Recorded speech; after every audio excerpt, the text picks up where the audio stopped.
Kepala Perwakilan Ombudsman Sumatera Selatan M. Adrian Agustiansyah menjelaskan, stimulus PBB yang diberikan kepada masyarakat merupakan salah satu saran korektif yang telah diberikan dari hasil Ombudsman dalam LHP oleh Wakil Wali Kota Palembang.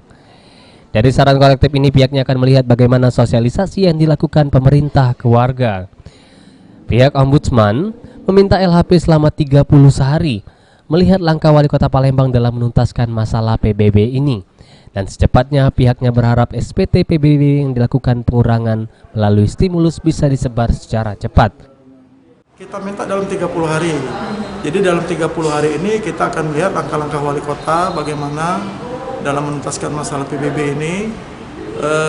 Secepatnya kami berharap memang SPT PBB yang sudah dilakukan pengurangan melalui stimulus segera disebar ke masyarakat, sehingga kita juga bisa cepat tahu bagaimana reaksi masyarakat seperti itu. Ketika kita sudah mendapatkan reaksinya, tindakan kita selanjutnya gimana nih, Kak? Ya, Ombudsman kan dalam posisi tidak mungkin.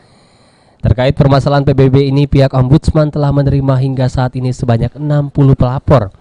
Dan apabila stimulus PBB ini telah diberikan sosialisasi kepada masyarakat, maka pihak melihat apakah masih adanya warga yang mengeluhkan terkait hal tersebut. Amanda Lydia, PAL TV.